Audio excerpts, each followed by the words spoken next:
So in terms of visual effects, I guess difficult to beat the former one. That was very exciting to see. I'm still trying to make the best out of my slides. They don't move, but I hope it's exciting enough. Yeah, visualization, actually. We're, as mentioned before, working in the communication space. And in the beginning, we were asking ourselves, wait a minute, I mean, how many touch points do we have in that industry?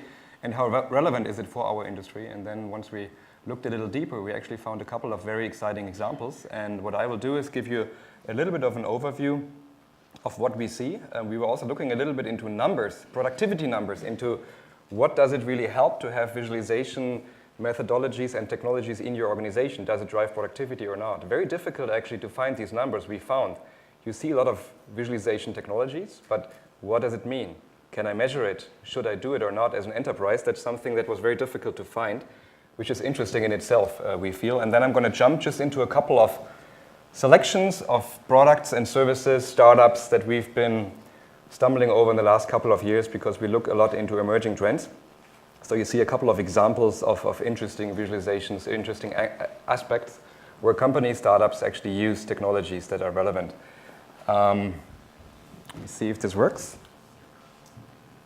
Great.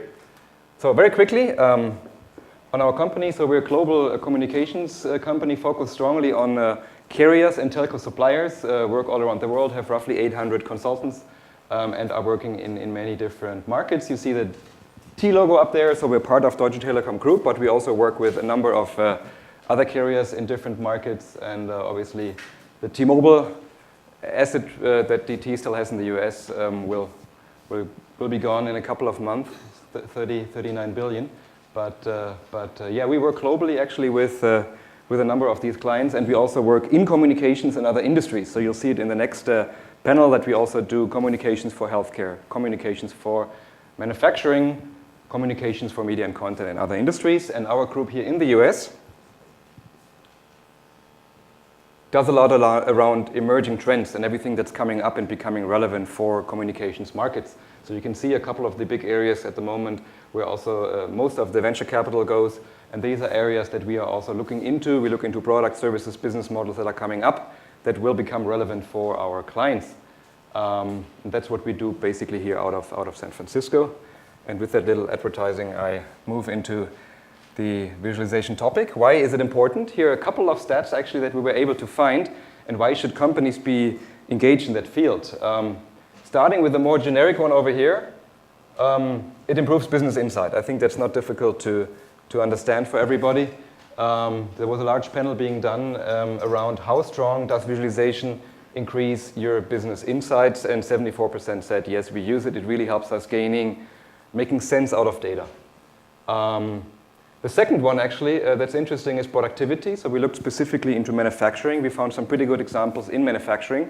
And the example here was how can you actually profit from a virtualization, and what we found is that 20 to 30% design time savings can be found by companies that adopt virtual prototyping.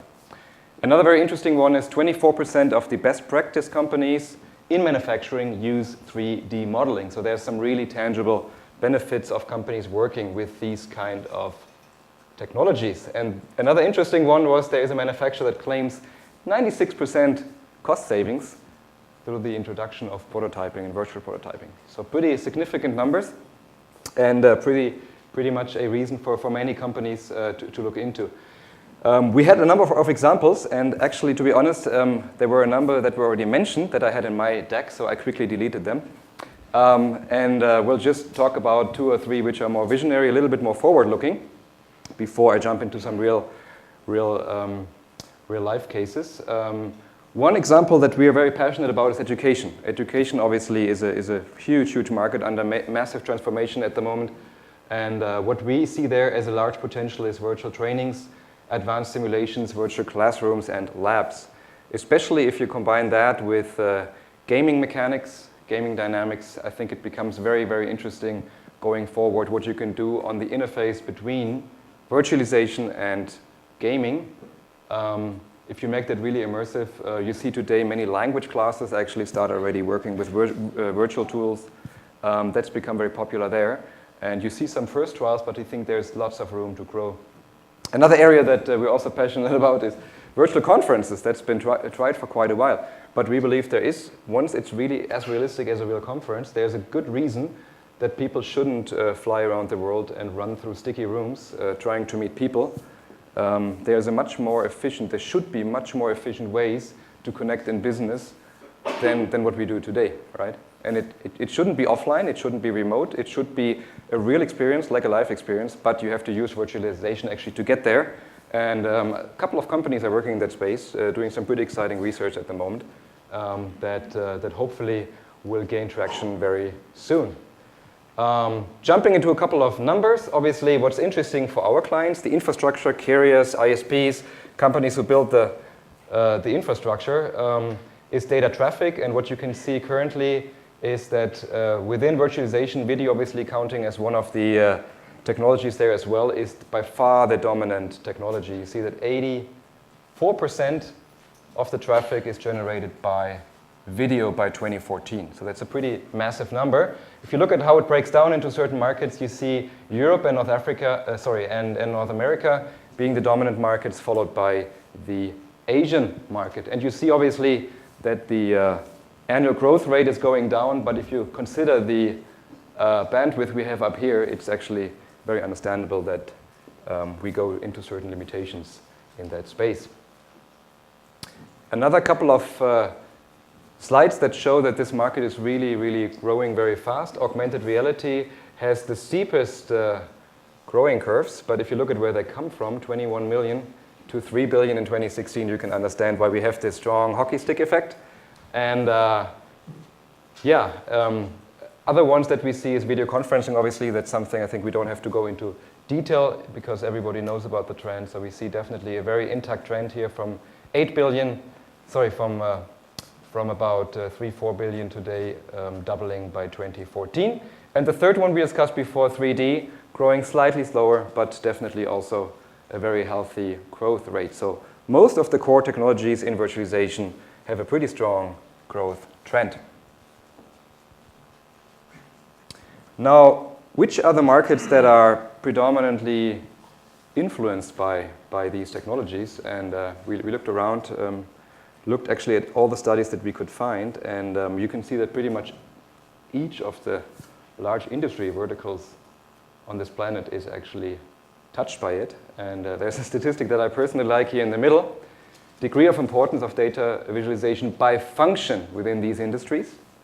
I went into all these industries and interviewed people, and who likes it most? Executives, right? So big learning there. Whenever you talk to executives, visualize. Keep it simple, lots of pictures, and lots of visuals, because these people don't have time to read that much, right? Followed by marketing and sales. So you see definitely marketing and sales is an area which is pretty much like a no-brainer. And impact, as I mentioned, is actually throughout a number of industries. Let's jump into a couple of examples that we're pretty excited about, that we are seeing currently. One out of the retail space, which was not mentioned, and as I said, I had to delete a couple of examples because we really had good examples already before, and I didn't want to make this repetitive. Interactive mirrors today, actually. Getting rid of the hassle to change clothes when you actually go and shop. Just having a little mirror there that kind of shows you how does this look like in that color, and how would I in reality look like with these clothes on. Another big one is, for example, Lego. Very, very interesting company. Went through a large transformation the last couple of years. If you've seen what they've done, they use visualization quite a lot to show the final result of your product, right? Kind of like IKEA. So you go through the IKEA store, you see the final product, and then you buy it, and you have to go through the pain of assembling it. And you want to have that building experience, but you also want to see how the final result might look like. And that's a great way, obviously, to work with visualization to do this. And they have these in-store kiosks where they actually are able to display how it's going to be assembled and how it's going to be looking like in real life. And yeah, people buy it. Not only kids, I think 30% of the purchases from Lego now are adults. And I think pretty much all of them are male adults. And virtualization is one of the core tools they use in a very smart way to drive their sales. Another big one, which we find pretty exciting, location. Obviously, big buzz at the moment around location, specifically here in the Bay Area. This is New York, and these are stats from Foursquare. And this is people in New York checking in for lunch. So they go for lunch, and they actually check in and having lunch, coffee, wherever they are, at about 12 o'clock. What does that help me, actually? Well, first of all, it shows me where everybody's eating in the city, right? You see there's actually a little red island here where people are very hungry, or where the best restaurants are. But there seems to be a strong aggregation here, and it gets less towards the boundaries. And what does that actually help me? There's some real benefit behind it, obviously. So first of all, if you are a city planner, traffic planner, you can work with that kind of data, obviously. But also if you are a retail store, right? So Foursquare gives you this data, and you can actually work with it. So you see how many people are coming in, when do they come in? How's the customer flow looking like throughout the day, actually? And how many employees do I need to serve my clients? And you also see who's my top client. You see who most recently visited my store.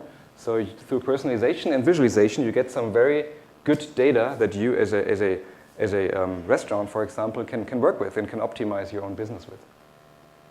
Another big one, which was luckily not mentioned by Google yet, because they also have research in that area, is the goggles initiative. And that's one actually that kind of tries to avoid the, how would I say, the ugliness of the glasses. Today they're very large and look still very, very, very ugly. If you hide that behind a goggle, actually, you can do a lot with it.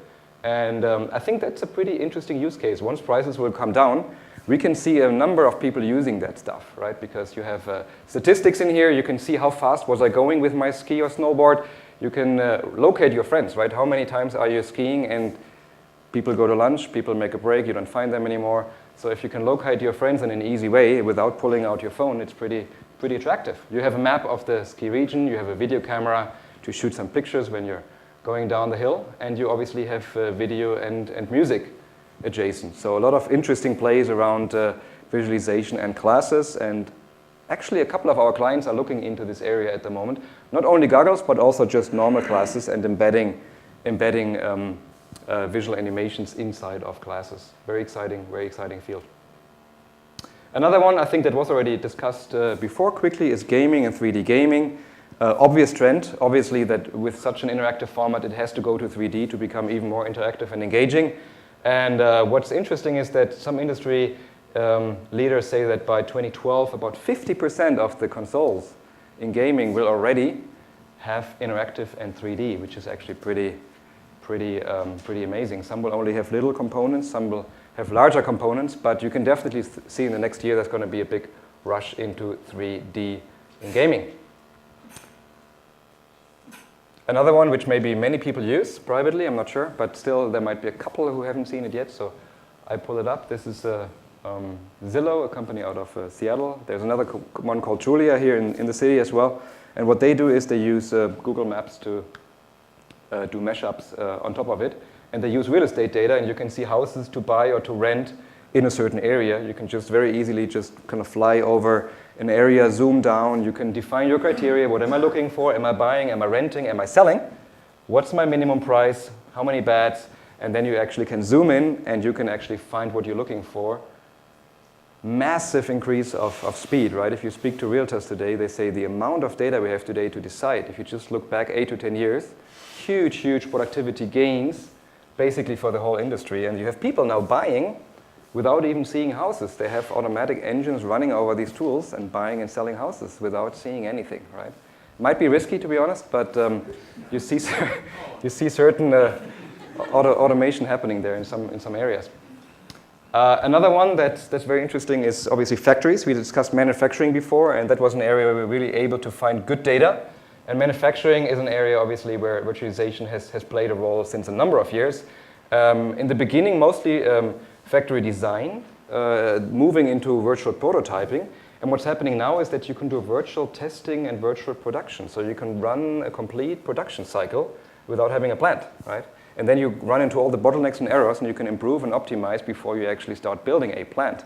And if you know how expensive it is to build a plant, especially in the semiconductor space, you can see how much efficiency you can gain here. So very big area. This is just an automotive example, but many companies are looking into that and are starting more and more to go into the final step here, which is the virtual production space. 5 minutes. Let's go into 2-3 examples in the telco area, because that's a large chunk of our business. What you can see here is data from the GSMA. And what they do is actually they show all the mobile money initiatives around the world. So what's handy about this is you have a globe, you can zoom in and you can see what's happening, what kind of product is it, what technology is provided, and within a couple of clicks you're able to actually really find out who's deploying what around the world. It's a complex industry. Especially if you go into emerging markets like Africa, where we also do quite some business, or in Asia, it's sometimes very difficult to get that kind of data. And being able to just get that with a click is actually very nice. And even having visual tools to zoom in to use it is even nicer. So very nice tools used by the GSMA to show technical deployments for mobile money. And there's other ones as well, but that's a pretty dominant at the moment, which is used very heavily. This is something that many of our clients actually use. So this is a network operations center, NOC, that carriers use to actually run and maintain large networks. And that's been visualized since many, many years. And many people who don't work in the telecom space have never seen these centers. They look very futuristic, kind of like the network center, the management centers for space shuttles. You have tons of little screens that show your geography, the areas, the downtimes, and so on. It's a very, very large center that helps you actually managing a fixed or a mobile network, and showing capacity constraints, showing bottlenecks, showing certain issues, showing downtimes, showing performance, showing your service teams where they are, and so on. So actually carriers would never be able to run networks at a high reliability without having massive amounts of visualization and tools in their network operations center they're able to use. That's one we actually used since many years, but we thought it's still interesting to discuss. On that same notion, we actually use also tools to visualize. So when we do deployment strategies for mobile carriers, for example, we use visual tools. We have one here called Networks, where we're able to deploy a complete network virtually before actually getting the vendors in. And that helps you to actually play around with it, right? You have areas that are geographically difficult. You have lakes that maybe don't need any coverage. You have forest areas that don't need coverage. And so you can actually completely design and simulate your network. You can also look into urban areas, and you can look at where the bandwidth is and where the most bandwidth will be. And you simulate basically your complete network before you actually go out and start looking at vendors. And many of the carriers are using this actually today. They did it all in Excel about 20 years ago, but there's a very good reason to move into these kind of tools, because you come to a certain complexity level that Excel just can't handle anymore. And it's just much easier to work with these tools as well. So the amount of time someone needs to understand the tool, you get a certain training, but then you can work with it very efficiently, and much more efficiently than using super complex Excel or Access models.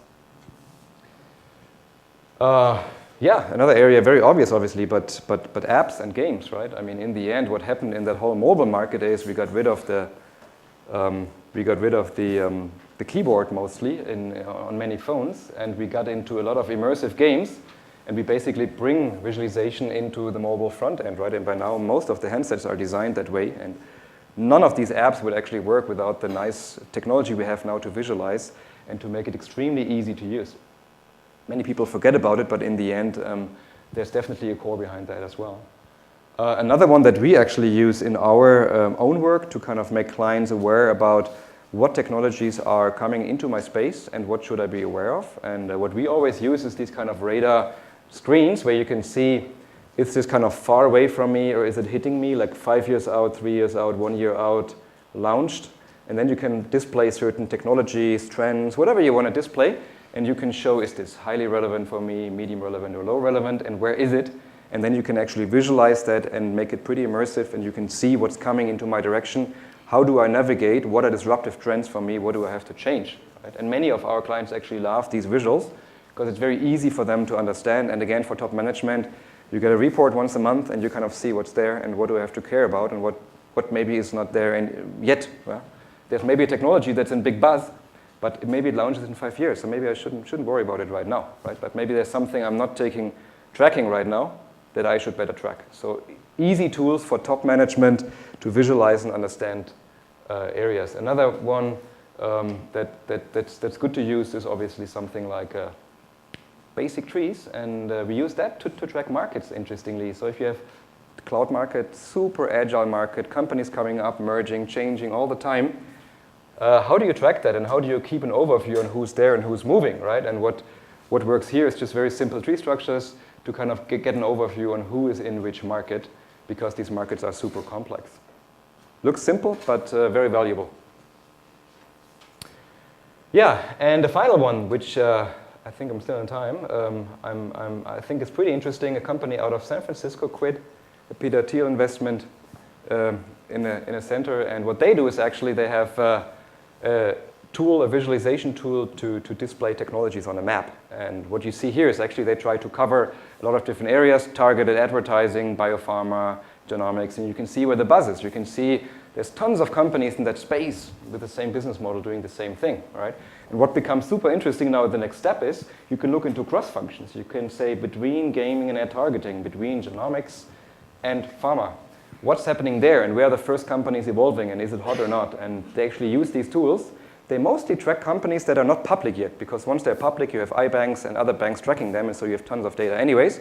But what about all these millions of technologies that are coming up that are not publicly traded yet, where you have limited amount of information? So they crawl the web, and they have different methodologies to actually get data and use it in a way that companies can work with it and can find out where are potential areas of emerging trends.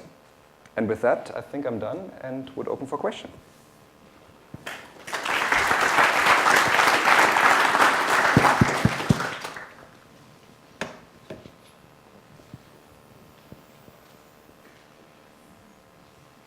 Daniel, how much information do you know about the quit? Is it just like an interconnectivity of the companies, or just like what type of asset they are sharing, or what type of information?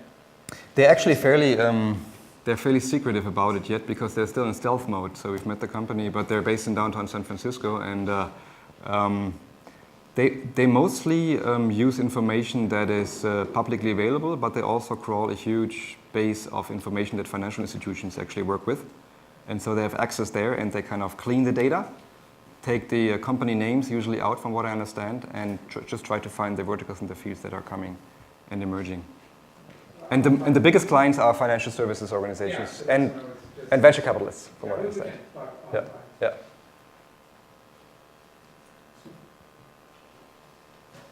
Okay, thanks. With that, the next track will be healthcare, and I'm happy to introduce Bernd Klein from Dedicon as well, who's going to give a little introduction, and then we have a couple of speakers in the healthcare segment. Thank you very much.